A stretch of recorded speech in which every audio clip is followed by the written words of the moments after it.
Yo, what's good everybody? This is a video response to Grim and the Reapers talking about how to use, or rather create, a multi-step LFO outside of just creating a multi-stage envelope. The difference between the two is we want to figure out how to trigger multiple LFO patterns. And I think that the most efficient way to do that is to just start with an LFO table. So if you were to play this,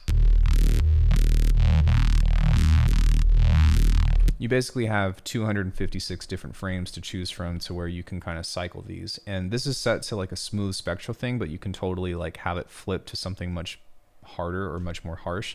But the problem with this is that you'd have to automate this on its own, or set something there, unless if you use a very simple LFO with a step modulator on it. So if we come into the little stepper here and we start at the very bottom, and then we kind of just pick some steps along the way. And these can be anything. You can get as complicated or as simple as you want it to be. I'll just pick something kind of like that, try to get something different each time.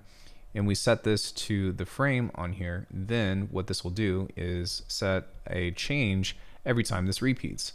So if I set this to be super slow, say like, I don't know, 4:1 ratio or something, then every 8 count or whatever, it's going to flip into a new wavetable pattern. So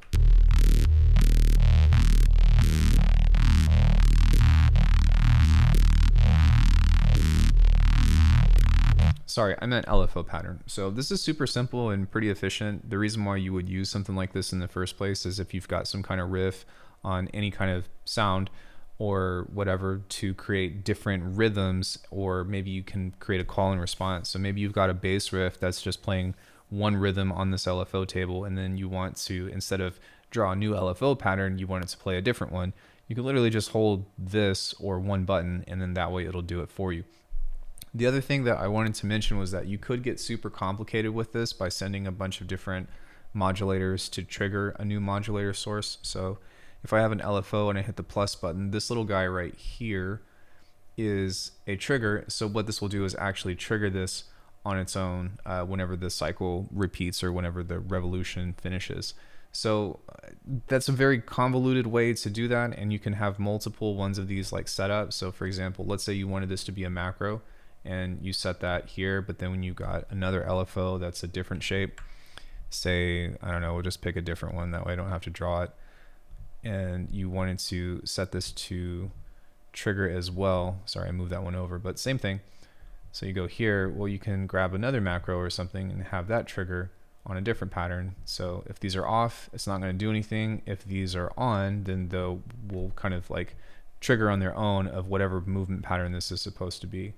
So it's not super complicated, but it definitely is a couple of different ways that you can go, either take like the simple approach or get really complex with it. That's why I love phase plant. But other than that, that should be a pretty clear explanation.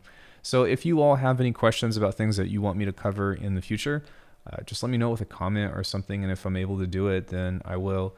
I typically don't do like, can you teach me how to sound like Murata or, stuff like that anymore, because by now you should know, like, I'm into my own sound design stuff, and I would hope that you would ask me questions about my own sound design as opposed to how do I sound like somebody else.